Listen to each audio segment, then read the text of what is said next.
Salut à tous, c'est Steven et aujourd'hui on s'intéresse aux nouveautés apportées par Android N. J'ai la développeur preview sur mon Nexus 6P et on va voir ce qui change. C'est parti. Je vous le dis tout de suite, pas d'immenses changements et surtout des améliorations par rapport à Marshmallow. D'ailleurs, le SDK indique que l'on est toujours en version 6, sans doute la 6.1. Nouveauté la plus flagrante, les paramètres. L'application garde le même aspect mais tire profit de la grande taille d'écran pour afficher davantage d'informations. En dessous de chaque section, vous aurez une ligne vous donnant un rapide aperçu de ce que l'on cherche la plupart du temps et ça nous évite donc d'entrer dans chaque menu. C'est plutôt pratique. Ensuite, lorsque vous êtes dans un menu de réglage, vous avez un nouveau panneau d'accès ici en haut à gauche et voilà ce qu'il contient. Vous pouvez d'ailleurs y accéder aussi en glissant comme cela. Dans ce panneau d'accès, vous allez y retrouver toutes les sections principales du menu paramètres et vous allez pouvoir passer très facilement d'un sous-menu à un autre comme ceci. Donc ça vous évite à chaque fois de revenir plusieurs fois en arrière pour retrouver ce que vous cherchez, ça peut gagner du temps. Au début, on n'a pas forcément le réflexe d'aller le chercher ici, je pense que ça va être une habitude à prendre mais qui au final peut être vraiment pratique, surtout que ça fonctionne aussi en mode paysage si vous le souhaitez. Le fonctionnement est exactement le même. Seconde nouveauté, en glissant un tout petit coup à partir du haut de l'écran, on révèle les raccourcis rapides. Cela permet d'activer ou désactiver le Wi-Fi, le Bluetooth, plein de petits réglages utiles que vous définirez ici. C'est des choses que propose déjà TouchWiz sur les Samsung mais qui sont vraiment pratiques. Et si l'on descend plus, on a la vue complète que l'on connaît bien avec tous les petits raccourcis un peu partout. Et à présent, on a un système de pagination, on peut passer d'une page à l'autre par glissement et même personnaliser l'emplacement des petits raccourcis. Vous voyez qu'ici je peux rajouter la diffusion Chromecast par exemple. Donc voilà comment ça fonctionne, vous placez les raccourcis que vous souhaitez voir apparaître ici et ensuite vous naviguez d'une page à l'autre par des petits glissements droite et gauche. Android N propose également maintenant un mode nuit très complet, par exemple. Ici, vous voyez que l'arrière-plan est sombre, le texte change de couleur, les boutons aussi. Et ce mode nuit, soit on l'active manuellement, ou bien on choisit une fonction qui permet de basculer automatiquement à une certaine heure de la journée quand il commence à faire nuit. C'est un petit peu le même principe que ce que l'on a dans Google Maps. Et si l'on souhaite, on peut même avoir un écran plus jaunâtre pour que la lumière nous agresse moins les yeux dans le noir. Par exemple, si vous utilisez votre smartphone dans votre lit, c'est parfait. Là, moi je l'utilise en plein jour, donc au rendu de la caméra c'est plutôt moche, sachant que vous pouvez désactiver ces deux modes à tout moment comme ceci, dans les réglages de votre appareil.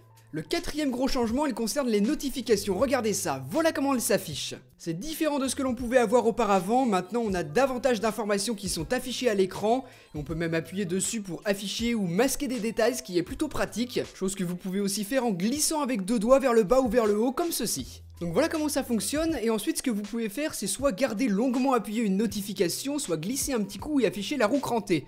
Là, vous avez trois options qui s'offrent à vous, soit ne rien faire du tout, soit bloquer les notifications pour cette application, ou alors les afficher de manière silencieuse. Donc voilà, vous pouvez faire ça pour chaque application qui vous envoie des notifications, et pour les supprimer, on a toujours les gestes de glissement. Je vous montre un autre exemple avec mes notifications Gmail que j'ai ici.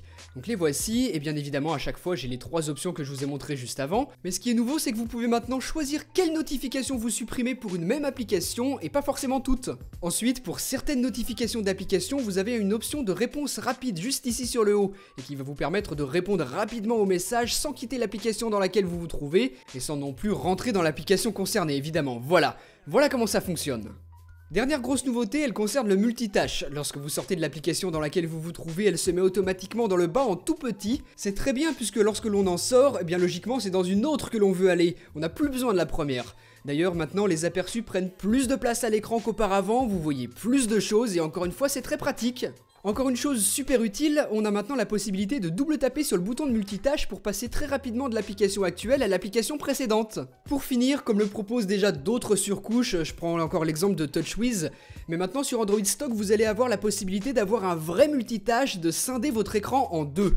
Pour ça, vous maintenez longuement appuyé le bouton de multitâche et hop, votre écran se scinde en deux. Sur le haut se trouve l'application dans laquelle je me trouvais et dans le bas dans le multitâche j'en sélectionne une seconde comme ceci.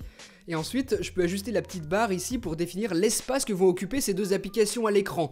Là par exemple Twitter sur le bas prend un petit peu moins de place que celle du haut, les réglages. À tout moment vous pouvez réajuster la barre de séparation pour vraiment en faire ce que vous voulez, ce que vous trouvez le plus pratique. Et ce qui est génial c'est que ça fonctionne également en mode paysage pour ceux qui aiment ça. Je pense que ça peut vraiment être une fonctionnalité excellente notamment pour ceux qui veulent rester sur les réseaux sociaux pendant qu'ils regardent une vidéo. Et sur tablette ça doit être encore vraiment mieux. Donc voilà pour les nouveautés les plus importantes, évidemment il y a d'autres petites modifications et améliorations un petit peu partout, comme par exemple le mode économie d'énergie qui s'améliore encore par rapport à Marshmallow. On a le mode dose qui active l'économie d'énergie non plus seulement lorsque le téléphone est inactif, mais lorsque son écran est éteint, et ça devra permettre d'améliorer encore plus l'autonomie. Bref, voilà pour toutes ces nouveautés, j'espère qu'elles vous auront plu. Dites-moi dans les commentaires votre préféré et nous on se retrouve très bientôt pour une prochaine. Salut!